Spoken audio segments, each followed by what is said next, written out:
να μπορούμε να απαντήσουμε. Τώρα, εγώ θα ξεκινήσω λίγο αντίθετα και θα είναι συγκερασμένο με το νέο πρόγραμμα διανομής φαρμάκων κατοίκων. Άλλωστε, πολλοί περιμένουν να ακούσουν για αυτό το θέμα. Εγώ είμαι στην αντίθετη πλευρά.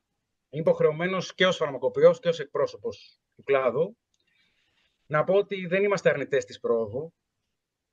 Οφείλουμε όμως να επισημαίνουμε τις τρευλώσεις όταν βλέπουμε ότι κάτι κινείται σε λάθος κατεύθυνση. Η σημερινή εικόνα των φαρμακείων, το οποίο το έχουμε τονίσει και εμείς οι ίδιοι, είναι μια εικόνα που δεν τιμά καθόλου το σύστημα. Και δεν είναι ντροπιαστική γιατί δεν υπάρχουν συνάδελφοι φαρμακοποιοί οι οποίοι δίνουν καθημερινά τον καλύτερο του σε αυτό. Είναι ντροπιαστική γιατί το σύστημα, όπως σχεδιάστηκε, ταλαιπωρεί τόσο τον ασθενή όσο και τον φαρμακοποιό. Ο φαρμακοποιός δεν προλαβαίνει να επιτελέσει το ρόλο του, δεν συντονίζεται, δεν μπορεί να ασκήσει φαρμακευτική φροντίδα, δεν μπορεί να προσέξει λεπτομέρειες και η προσήλωση που απαιτείται δεν μπορεί να δοθεί σε αυτό το πεδίο. Και τώρα μέσα σε αυτό το σκηνικό ανακοινώνουμε την πρωτοπορία, ένα σύστημα καθολικής διανομής φαρμάκων που εφαρμόζεται όπως υπόθηκε σε άλλες χώρες του εξωτερικού. Αυτό που δεν υπόθηκε είναι ότι στις χώρες αυτές δεν υπάρχει καθόλου πυκνό δίκτυο φαρμακείων. Υπάρχουν τεράστιες γεωγραφικές ζώνες που είναι απροσπέλαστες. Η διανομή γίνεται από ανάγκη εκεί, όχι από επιλογή. Στην Ελλάδα έχουμε το πυκνότερο δίκτυο φαρμακείων στον κόσμο.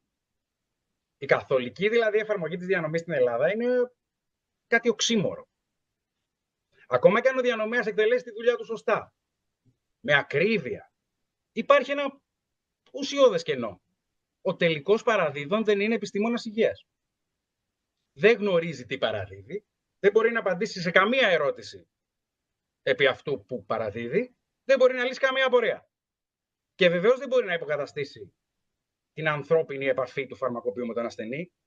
Η καθημερινή φαρμακευτική πράξη έχει αποδείξει ότι ακόμα και μια αποστροφή του λόγου μας, ακόμα και μια φράση, μια τυχαία συζήτηση, μπορεί να οδηγήσει σε μια σημαντική ανακάλυψη.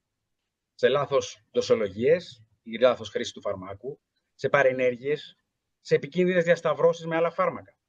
Και ο ασθενής χρειάζεται ένα σημείο αναφοράς. Κάποιον που να μπορεί να το ρωτήσει, να πει ότι δεν νιώθει καλά, να πει ότι κάτι δεν είναι όπως το περίμενε. Στην προκειμένη περίπτωση, λοιπόν, στέλνοντας τα φάρμακα απευθείας, όλα αυτά τα εξαλείφουμε. Το να τον απομονώνεις από το φαρμακείο, από τον κρίκο της αλυσίδας, είναι λάθος. Και δεν είναι ηθικό λάθος. Είναι επιστημονικά και πρακτικά τεκμηριωμένο λάθος. Ίσως να υπάρχουν και αρμοδιότεροι εμού να το απαντήσουν.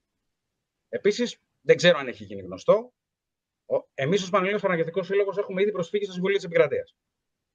Οι λόγοι της προσφυγής είναι και θεσμικοί και νομικοί. Δεν θα σας αναλύσω τους νομικούς λόγους, γιατί ήδη το θέμα βρίσκεται στη δικαιοσύνη. Αλλά δεν είναι απλή διαφωνία. Υπάρχουν αντιρρήσεις που έχουν τεκμηριωθεί πλήρως. Και επιτρέψτε μου και μια εκτίμηση, αν θέλετε, ρεαλιστική σε αυτό το κομμάτι. Επειδή όπως όλα δείχνουν θα ξεκινήσει και η δυνατότητα διανομής φαρμάκων και από τα φαρμακεία, αυτό συζητιέται πια, θεωρώ ότι το όλο εγχείρημα της αποστολής κατοίκων θα καταρρεύσει στην πράξη. Οι ασθενείς θα επιλέξουν, όπως ήδη κάνουν, το γνωστό και ασφαλές κανάλι του φαρμακείου της γειτονιάς. Εγώ πιστεύω ότι το πρόγραμμα θα σβήσει για πάρα πολλούς λόγους. Κυρίως γιατί ο ασθενής ούτως ή άλλως θα έρθει στο φαρμακείο για να πάρει τα υπόλοιπα του φάρμακα και ορθώς θα το κάνει αυτό. Αυτή είναι η πρακτική. Οι αποκλεισμοί στο κομμάτι αυτό μπορεί να αποβούν επικίνδυνοι και αν θέλετε αυτό το συζητάμε όσο θέλετε.